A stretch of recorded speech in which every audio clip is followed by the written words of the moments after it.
You pass 300 faces. You pass 300 faces on your walk to work.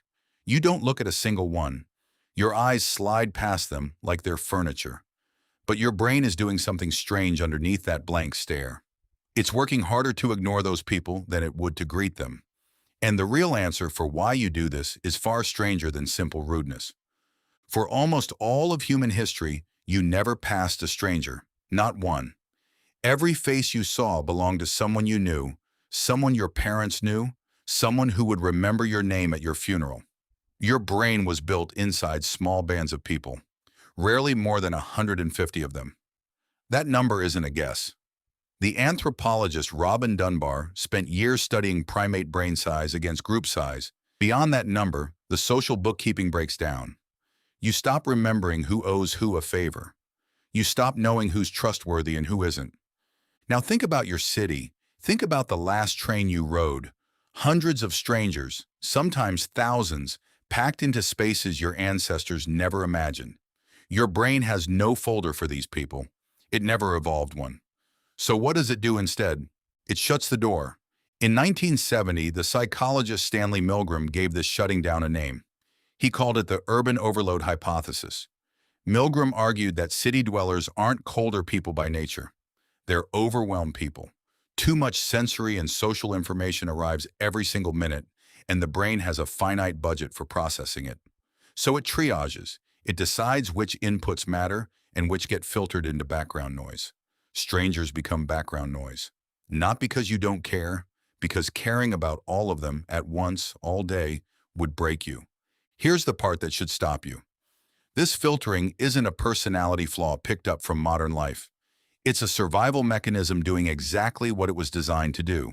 Your ancestors needed to conserve social and emotional energy for the few dozen people who actually mattered to their survival. A stranger on the savannah was either irrelevant or dangerous, rarely something in between. There was no in-between category, no polite nod, no small talk with the person refilling their water gourd next to you. Strangers were either kin-adjacent or threats. Your nervous system still runs on that binary, even though the modern world handed it a third option it was never built for: harmless, permanent, endless anonymity. So the crowd doesn't just fail to comfort you, it costs you something. Every unacknowledged face is a tiny transaction your brain still tallies, even when you're not aware of it. Multiply that by 300 faces a day, 5 days a week, for years. What does that add up to? Loneliness. A very specific, very modern kind of loneliness. Not the loneliness of being alone, the loneliness of being surrounded. The neuroscientist John Cacioppo studied this exact paradox for over 2 decades. Cacioppo found that loneliness isn't primarily about how many people are physically near you.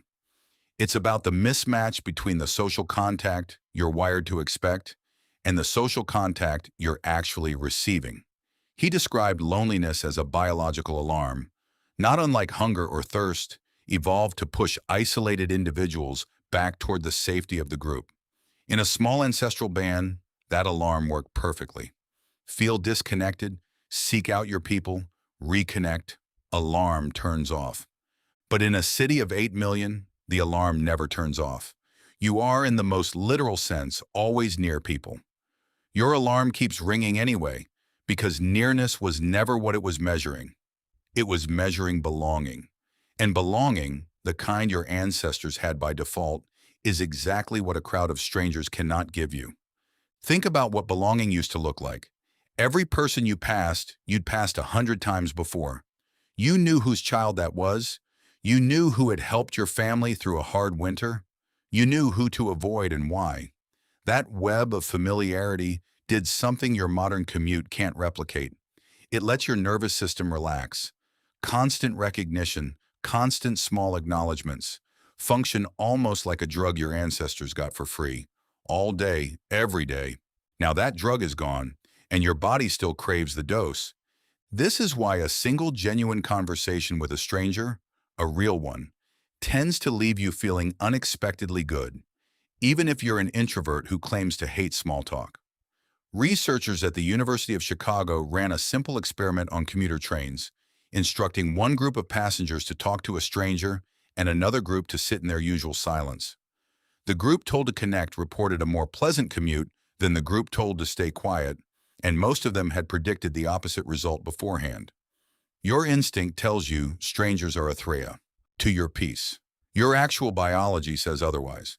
It still remembers what the crowd used to mean. Here's the twist most people never consider.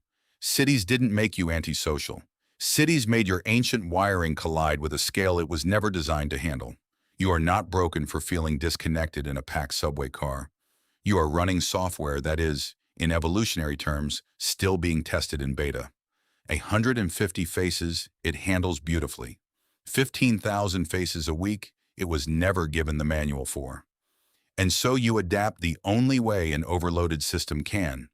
You narrow your attention, you build invisible walls in public, you learn, without ever being taught, to make eye contact for exactly 0 seconds.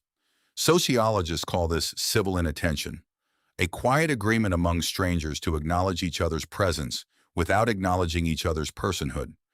It keeps the city livable. It also keeps you hungry for something that agreement can never feed.